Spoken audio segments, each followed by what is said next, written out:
الحمد لله رب العالمين والصلاة والسلام على أشرف الأنبياء والمرسلين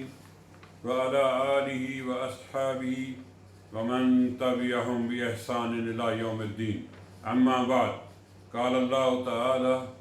أعوذ بالله من الشيطان الرجيم، بسم الله الرحمن الرحيم. إنا أنزلناه في ليلة القدر وما أدراك ما ليلة القدر ليلة القدر خير من 1000 شهر تنزل الملائكة والروح فيها بإذن ربهم من كل أمر سلام هي حتى مطلع الفجر. سورۃ القدر. یقیناً ہم نے اس قرآن کو شب قدر میں نازل کیا، اور تمہیں کیا معلوم کہ شب قدر کیا ہے؟ شب قدر ایک 1000 مہینے سے بہتر ہے. اس میں ہر کام کے لیے فرشتے اپنے رب کے حکم سے اترتے ہیں، اور یہ رات طلوع فجر تک سلامتی والی ہے. معزز بھائیو، آج کا ہمارا موضوع ہے آخری عشرہ اور لیلۃ القدر کی فضیلت، فضل العشر و لیلۃ القدر. آج ہم رمضان المبارک کے آخری عشرہ کے فضائل و مسائل بیان کریں گے. اگرچہ رمضان شروع سے آخر تک برکتوں اور رحمتوں کا مہینہ ہے، لیکن ان آخری 10 دنوں کی رمضان میں خاص طور پر اہمیت ہے، اور یہی وجہ ہے کہ رسول اللہ صلی اللہ علیہ وسلم ان آخری 10 دنوں میں خوب محنت و کوشش میں عبادت کرتے. صحیح بخاری و مسلم میں عائشہ رضی اللہ عنہ فرماتی ہیں کہ جب آخری عشرہ شروع ہوتا تو رسول اللہ صلی اللہ علیہ وسلم پوری رات جاگتے اور اہل خانہ کو بھی جگاتے اور زیادہ سے زیادہ عبادت کے لیے تیار ہو جاتے. دوسری حدیث میں فرماتی ہیں کہ رسول اللہ صلی اللہ علیہ وسلم رمضان کے پہلے 20 دنوں میں رات کا کچھ حصہ سو کر گزارتے اور باقی رات کو قیام فرماتے، لیکن آخری عشرہ میں آپ پوری رات کی عبادت میں گزارا کرتے تھے، کیونکہ ان 10 راتوں میں ایک وہ رات ہے جسے لیلۃ القدر کا نام دیا جاتا ہے. اس رات کے نام سے ہی اس کی قدرت و منزلت معلوم ہوتی ہے کہ اللہ تعالیٰ نے خود ہی اسے لیلۃ القدر یعنی عظمت و قدر والی رات قرار دیا ہے. اور دوسری آیت میں اسے لیلۃ المبارکہ بابرکت رات قرار دیا ہے، جو ایک رات ہی 1000 مہینے یعنی 83 سال اور 4 ماہ کی عبادت سے بہتر ہے. جس رات میں اللہ تعالیٰ نے لوگوں کی رشد و ہدایت کے لیے لوح محفوظ سے قرآن کریم کو نازل فرمایا،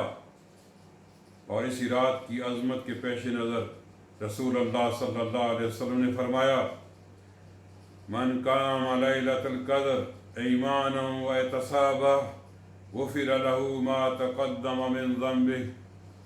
بخاری کی حدیث ہے، جس شخص نے اللہ پر خالص ایمان رکھتے ہوئے اور اجر و ثواب کی نیت سے لیلۃ القدر کا قیام کیا،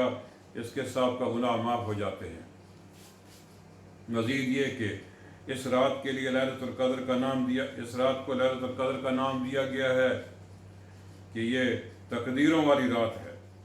جس میں مخلوقات کی تقدیریں لکھی جاتی ہیں. ارشاد باری تعالیٰ ہے: فیہا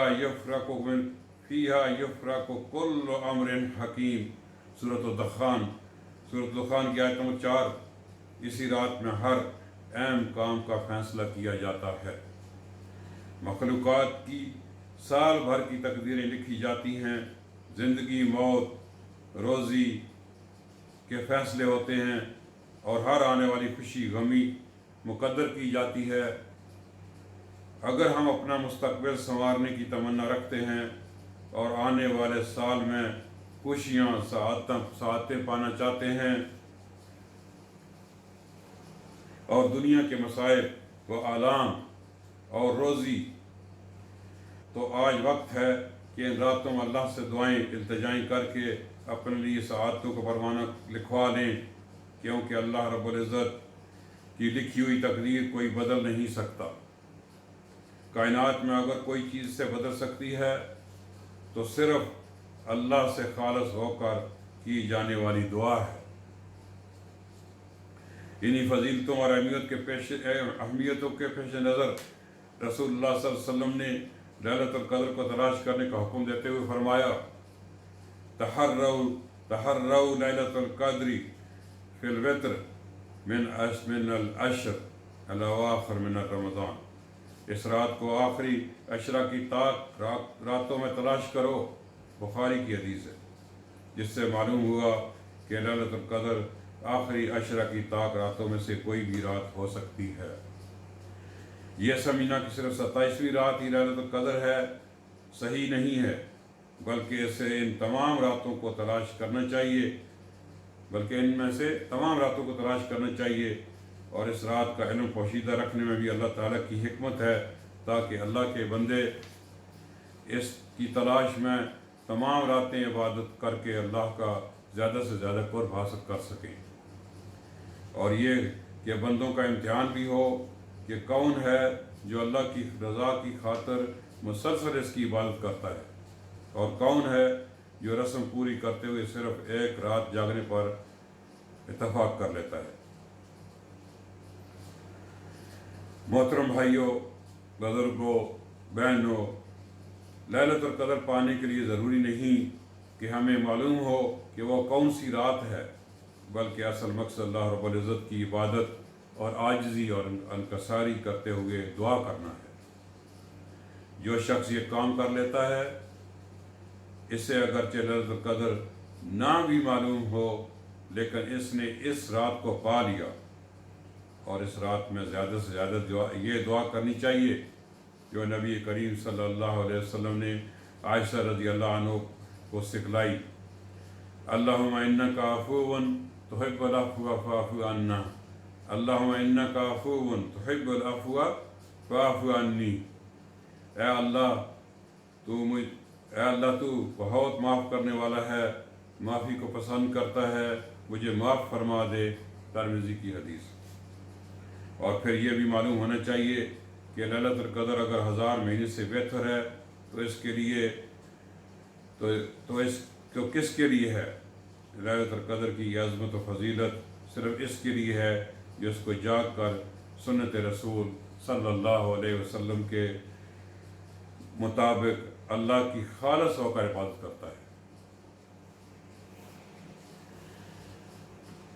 اور جو اس رات کو باقی راتوں کی طرح سو کر